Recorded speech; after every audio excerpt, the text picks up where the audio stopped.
জানো মা, আমি না কবিতা লিখেছি, তোমরা পড়বে কি তা? মার কাছে গিয়ে খাতা মেলে ধরে ছোট্ট অপরাজিতা।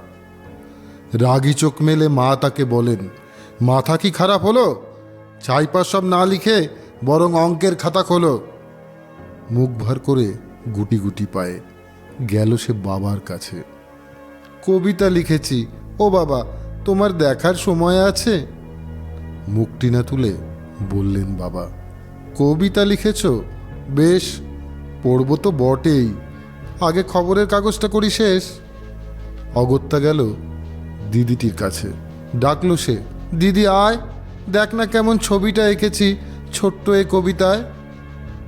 দিদির দুচোখ টিভি পর্দায় ঝলমলে রোশনাই। বলল, কবিতা তুই লিখেছিস? কবিতা না, ওটা ছাই। অপরাজিতার চোখ ছলছল, বুকে কান্নার ঢেউ। তার লেখা এই প্রথম কবিতা দেখল না পড়ে কেউ। একা ঘরে বসে সামনে তাকালো, মালাতে সাজানো ছবি। স্নিগ্ধ দুচোখে রয়েছেন যে সহজ পাঠের কবি। কবিতার খাতা মেলে সে ধরল, ঠোঁট দুটি থরথর। বলল, ঠাকুর, কেউ না পড়ুক, তুমি এ কবিতা পড়ো। কি জানি কি করে কি যে হয়ে গেল এ কথার সাথে সাথে। রবি ঠাকুরের মালা থেকে ফুল ঝরল সে খাতাটিতে।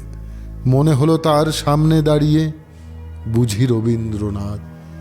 মাথার ওপরে রাখলেন তার আদর মাখানো হাত।